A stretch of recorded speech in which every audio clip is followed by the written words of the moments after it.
اللہ کے نبی نے فرمایا لعن اللہ من لعن والدہ، اللہ کی لعنت ہو اس انسان کے اوپر جو اپنے باپ کے اوپر لعنت کرتا ہے۔ کوئی باپ کے اوپر بھی لعنت کرتا ہے؟ ہاں، آپ نے کسی اور کے باپ کو برا بھلا کہا، جواب میں اس نے آپ کے باپ کو برا بھلا کہا، ہو گئی باپ کے اوپر لعنت۔ اور کچھ بدنصیب تو ایسے بھی ہوتے ہیں جو ڈائریکٹ اپنی ماں کو اپنے باپ کو گالی دیتے ہیں، لعنت کرتے ہیں۔ نہیں میرے بھائی، ماں باپ اگر غلط بھی کریں، ماں باپ اگر ظلم بھی کریں، ان کا عمل اللہ کے حوالے کر دو، مگر ان کے ساتھ بدتمیزی مت کرو۔ انہیں اللہ تعالیٰ نے تمہارے پیدائش کا ذریعہ بنایا ہے۔ تمہاری ماں نہ ہوتی، تمہارے باپ نہ ہوتے تو تم دنیا میں نہیں آ سکتے تھے۔ ان کی قربانیاں، ان کی محنتیں کبھی بھولو مت۔ ماں نے 9 مہینے پیٹ میں رکھا، باپ نے خون پسینہ ایک کیا، تب تم کسی لائق بنے ہو۔ اگر تمہیں بوڑھے ماں باپ ملے ہیں، ان کی قدر کرو، ان کی خدمت کرو۔ اما یبلغن عندک الکبر احدہما او کلاہما فلا تقل لہما اف ولا تنہرہما وقل لہما قولا کریما۔ تمہارے والدین میں سے کوئی ایک اگر بوڑھا ہو جائے یا دونوں بوڑھے ہو جائیں، تم کو بڑھاپے میں تمہارے ماں باپ اگر مل جائیں تو قرآن کہتا ہے فلا تقل لہما اف، تم اپنے والدین کو اف بھی نہ کہنا۔ عربی زبان میں کسی کو تکلیف پہنچانے کے لیے سب سے ہلکا اگر کوئی لفظ ہے تو اف ہے۔ اللہ نے کہا تمہیں اپنے والدین کو اف بھی نہیں کہنا ہے۔ وَلَا تَنْهَرْهُمَا، ان کو ڈانٹنا نہیں ہے۔ وَقُلْ لَهُمَا قَوْلًا كَرِيمًا، ان سے جب بھی تم بات کرو تو ادب سے بات کرو، تمیز سے بات کرو، رسپیکٹ کے ساتھ بات کرو، سمان کے ساتھ بات کرو۔ تو پہلی چیز کیا ہے؟ اللہ کی لعنت ہو اس انسان کے اوپر جو اپنے باپ کے اوپر لعنت۔ دوسری چیز وَلَعْنَ اللَّهُ مَنْ ذَبَحَ لِغَيْرِ اللَّهِ، اور اللہ کی لعنت اس انسان کے اوپر جو غیر اللہ کے نام پر جانور ذبح کرتا ہے۔ کوئی خواجہ صاحب کے نام سے بکرا کاٹ رہا ہے، کوئی شیخ عبد القادر جیلانی کے نام سے بکرا کاٹ رہا ہے، کوئی اپنے پیروں کے نام سے بکرا کاٹ رہا ہے، غیر اللہ کے نام پر جانوروں کو ذبح کیا جا رہا ہے۔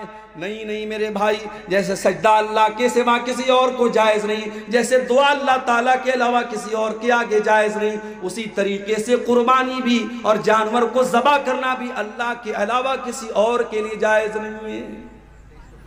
وَلَعْنَ اللَّهُ مَنْ غَيَّرَ مَنَارَ الْأَرْضِ، اور اللہ تعالیٰ کی لعنت اس انسان کے اوپر جو زمین کے نشانوں کو مٹا دے، جو اپنے کھیت کے نشان کو مٹا کر کے پڑوسی کے کھیت پر ناجائز قبضہ کر لے، اپنی زمین کے کاغذات میں ہیر پھیر کر کے اپنے بھائی کی زمین پر ناجائز قبضہ کر لے، زمین کے نشانات کو مٹا لے، اس انسان کے اوپر اللہ کی لعنت ہو۔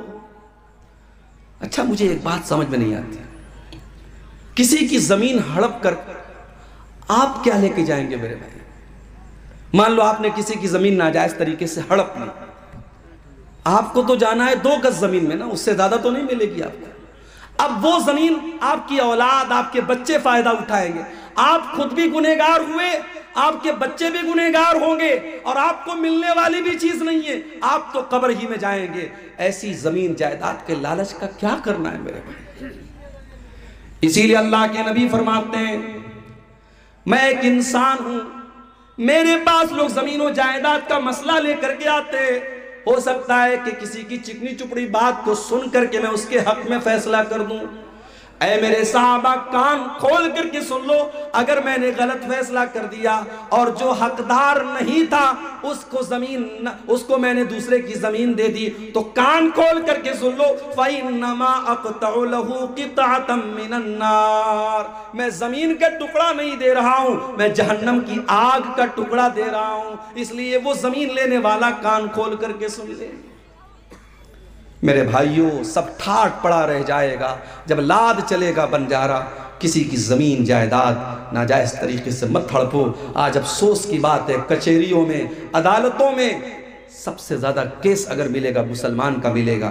کوئی بھائی کی زمین پر قبضہ کر کے بیٹھا ہے, کوئی بہن کا حق مار کے بیٹھا ہے, کوئی بیٹی کا حق مار کے بیٹھا ہے. میرے بھائی ایسا نہ کرو, اللہ کے نبی نے لعنت کی ہے. اور آگے بڑھیے, لعنت کا حقدار بنانے والا دوسرا کام, اللہ کے پیارے نبی فرماتے ہیں لعن اللہ آکل الربا وموکلہ وکاتبہ وشاہدیہ. اللہ کی لعنت ہو سود کھانے والے پر, سود کھلانے والے پر, سود کی گواہی دینے والے پر, اور سود کو لکھنے والے پر. اور آپ نے آگے یہ بھی فرمایا وہم سوا, سب کے سب برابر ہیں, کھانے والا بھی برابر, کھلانے والا بھی برابر, سود لکھنے والا بھی برابر, اور سود کی گواہی دینے والا بھی برابر. آج یہ کام بھی بڑے دھڑلے سے ہو رہا ہے.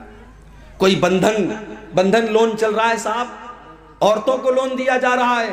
بینک والا آتا ہے, مردوں کو کنارے کر کے پہلے عورتوں سے بات کرتا ہے, تمہیں لون چاہیے؟ پہلے سے بیوی بیچاری اس کے شوہر نے سکھایا ہے, بول دینا ہاں چاہیے. 1,00,000 2,00,000 روپے کا لون بڑی آسانی سے مل جاتا ہے, ہر مہینے بیاج بھرا جا رہا ہے. میرے بھائی یہ مسئلہ آپ کو کس نے بتا دیا کہ بیاج کا صرف لینا حرام ہے؟ اللہ کے نبی فرماتے ہیں بیاج کھانے والے پر بھی اللہ کی لعنت, اور بیاج کھلانے والے پر بھی اللہ کی لعنت. اور ایک بات اور سن لو, بیاج کھانے کے بعد اگر آپ نماز پڑھ رہے ہیں, حج بھی کر رہے ہیں, عمرہ بھی کر رہے ہیں, اس بات کا ڈر ہے کہیں ہماری عبادتیں ہمارے منہ پر مار نہ دی جائیں. سود بیاج کھانے والے کی عبادتیں اس کے منہ پر مار نہ دی جائیں. اس لیے کہ اللہ کے نبی نے بڑے سخت الفاظ میں فرمایا ہے کہ سود اور بیاج کے 70 سے زیادہ درجے ہیں, جس میں سب سے ہلکا درجہ یہ ہے ان یزنی الرجل بامہ, انسان اپنی سگی ماں کے ساتھ زنا کرے. کوئی سوچ نہیں سکتا, کوئی تصور نہیں کر سکتا کہ اپنی ماں کے ساتھ زنا کرے. سود کھانے والا اپنی ماں کے ساتھ زنا کرنے سے زیادہ خطرناک کام کر رہا ہے. اور قرآن تو یہاں تک کہتا ہے سود کھانے والوں کے بارے میں فَإِن لَمْ تَفْعَلُوا فَأْذَنُوا بِحَرْبٍ مِّنَ اللَّهِ وَرَسُولِهِ. اگر تم بیاج کھانا نہیں چھوڑتے, اگر تم سود کا لین دین نہیں جوڑتے, تو اللہ سے جنگ کرنے کے لیے تیار ہو جاؤ. تمہارے اندر طاقت ہے, تمہارے اندر ہمت ہے, تو اللہ سے لڑائی کر کے دکھا دو. اللہ سے کون میرے بھائیوں لڑائی کر سکتا ہے؟ اس لیے سود کا لین دین بالکل بند کر دو. اب یہ ایک الگ مسئلہ ہے. ہم ہندوستان میں رہتے ہیں, پورا ہمارا کاروبار بینکنگ سسٹم پر ہے. بینک میں ہمارا سیونگ اکاؤنٹ کھلا ہے, ہر کوارٹر پر, ہر 4 مہینے پر ہمارے بینک میں انٹرسٹ آتا ہے. تو کیا مسئلہ ہے بھائی؟ کوئی مسئلہ نہیں ہے. بینک کی پاس بک کو اپڈیٹ کرو, چیک کرو میرے پاس کتنی انٹرسٹ آ رہا ہے, کتنا بیاج آ رہا ہے. جو سال میں بیاج آ رہا ہے اس بیاج کو آپ بینک سے نکال لو, کسی غریب کو, کسی بیمار کو, کسی ضرورت مند کو دے دو. اس لیے نہیں کہ ثواب ملے گا, اس لیے تاکہ وہ پیسہ استعمال ہو جائے. بینک اس کو استعمال نہ کرے, آپ بھی اس کو استعمال نہیں کریں گے, کسی ضرورت مند کو دے دیں گے بس اپنی جان چھڑانے کے لیے. یہ بالکل سمپل طریقہ ہے. باقی کسی اور طریقے سے انٹرسٹ اور بیاج سے فائدہ اٹھانے کی کوشش مت کرو, یہ بہت بڑا گناہ ہے. ہمارا نوجوان پٹنہ جاتا ہے, سلیگوڑی جاتا ہے, بڑے مال میں جاتا ہے, میک ڈونلڈ میں جاتا ہے, چکن کھاتا ہے. ایک بار یہ پتہ لگانے کی کوشش نہیں کرتا کہ یہ چکن حلال بھی تھا کہ نہیں تھا. اور ابھی اسرائیل اور فلسطین کا مسئلہ چل رہا ہے. شاید آپ نے فوٹو دیکھا ہوگا سوشل میڈیا پر کہ میک ڈونلڈ ایک بڑی تعداد میں اسرائیل کے فوجیوں کی مدد کرنے کے لیے کھانے پینے کی چیزیں بھیج رہا ہے. جو آپ کے مسلمان بھائیوں اور ان کے بچوں کا خون بہانے والے ظالموں کو وہ کھانا پرووائڈ کر رہا ہے, اس کمپنی میں جا کر کے آپ بڑے شوق سے چکن کے برگر کھا رہے ہیں. اپنے دین اور ایمان کی غیرت کا میرے بھائیوں آپ اندازہ لگا لیجیے. میک ڈونلڈ میں اور اس طریقے کے بڑے بڑے ریسٹورنٹ میں جب تک یہ کنفرمیشن نہ ہو جائے کہ وہ کھانا حلال ہے اور اللہ کا نام لے کر کے ذبح کیا گیا ہے, آپ کے لیے کھانا جائز نہیں ہے میرے بھائی. کوئی اگر مسلمان اپنے آپ کو کہتا ہے اور اپنے گھر میں شیخ عبد القادر جیلانی کے نام پر بریانی بنواتا ہے اور ان کے نام پر جانور کو ذبح کرتا ہے, حرام ہے آپ کے لیے وہ کھانا. جس کھانے پر اور جس چیز پر اللہ کے علاوہ کسی اور کا نام لیا گیا ہو, اس چیز کو کھانا جائز ہے. یہ سوال بھی اکثر پوچھا جاتا ہے، مولوی صاحب دیوالی کی مٹھائی کھانا کیسا ہے؟ ٹھیک ہے، میں مانتا ہوں کہ دیوالی کی مٹھائی میں جو پوجا کے لیے جو مٹھائی ہوتی ہے اس کو الگ کر دیا جاتا ہے، مگر ہے تو وہ ایک شرکیہ تہوار کا سمبل۔ بھئی ہمارے شریعت کے حساب سے اس دنیا کا سب سے بڑا پاپ یہ ہے کہ اللہ کے علاوہ کسی اور کی عبادت کی جائے، اور ظاہر ہے ہمارے غیر مسلم بھائی اگر ہماری بات سن رہے ہوں ان کو برا بھلا کہنا مقصد نہیں ہے، لیکن یہ ہمارا بلیف ہے، ہمارا عقیدہ ہے، ہم شرک کے معاملے میں کمپرومائز نہیں کر سکتے۔ ہم اپنے غیر مسلم بھائیوں کے ساتھ اچھے سے پیار سے محبت کے ساتھ رہیں، لیکن کسی شرک کے کام میں ہم سپورٹ نہیں کر سکتے، یہی شریعت کی تعلیم ہے۔ اس لیے دیوالی کی مٹھائی کے بارے میں کچھ علماء نے سافٹ کارنر دکھایا ہے کہ کھایا جا سکتا ہے اگر اس پر پوجا پاٹ نہیں ہوئی ہے، لیکن زیادہ بہتر یہی ہے کہ چونکہ وہ شرک کے تہوار کا ایک سمبل ہے، ہمیں پرہیز کرنا چاہیے۔ تو یہ دوسری چیز ہو گئی۔ پہلی چیز کیا تھی؟ اللہ کی لعنت ہو اس انسان کے اوپر جو اپنے باپ کے اوپر لعنت کرے۔ دوسری چیز اللہ کی لعنت ہو اس انسان کے اوپر جو غیر اللہ کے نام پر جانور ذبح کرے۔ اور تیسری چیز لعن اللہ من آوى محدثا، اللہ کی لعنت ہو کسی ایسے انسان کے اوپر جو کسی بدعتی کو پناہ دے، دین کے اندر نیا کام نکالنے والے کو اپنے گھر میں پناہ دے۔ جب گھر میں پناہ نہیں دے سکتے، موبائل میں کیسے پناہ دے سکتے؟ ایک صاحب نے میرے پاس ویڈیو بھیجا، مولوی صاحب ذرا یہ ویڈیو سنیے کس کا ہے، بڑا اچھا ویڈیو لگ رہا ہے۔ میں نے دیکھا ویڈیو ایسے انسان کا تو جو صحابہ کو گالی دیتا ہے، میں نے کہا ویڈیو ڈیلیٹ کر۔ جتنی بھی اچھی بات ہو جو میرے نبی کے صحابہ کو برا بھلا کہتا ہے، میں اس کی باتوں کو اپنے جوتے کی نوک پر رکھتا ہوں۔ میں نے کہا ویڈیو ڈیلیٹ کر، اس ویڈیو کو کہیں شیئر نہ کر۔ جب بدعتی کو گھر میں پناہ دینا جائز نہیں تو موبائل میں اور اسٹیٹس میں پناہ دینا کیسے جائز ہو گیا؟ اس لیے کسی ایسے عالم کو، ابھی کل میری تقریر تھی، کہاں پہ تھی کل؟ صدل پور میں، وہاں کلکتہ سے ایک صاحب تقریر کرنے کے لیے آئے تھے، موضوع روایت، من گھڑت روایت بیان کر رہے ہیں۔ میں نے تقریر میں کہا اہل حدیث کے اسٹیج پر ایسے لوگوں کو مت بلاؤ میرے بھائی، کیا ہو گیا ہے ہماری قوم کو؟ ابھی ایک جلسے میں نے سنا ایسے مقرر کو بلایا جا رہا ہے جس کے باقاعدہ یوٹیوب کے اوپر بھجن موجود ہیں، جو غیر اللہ کے لیے بھجن گاتا ہے اور غیر اللہ کے لیے جو ہے اللہ کے علاوہ دوسروں کی تعریف میں وہ لمبے لمبے قصیدے پڑھتا ہے اور کفریہ باتیں کرتا ہے۔ اس کو آج ہماری جماعت اہل حدیث کے اور شیرسابادی کے اسٹیج پہ بلایا جاتا ہے، یہ شرم کی بات نہیں؟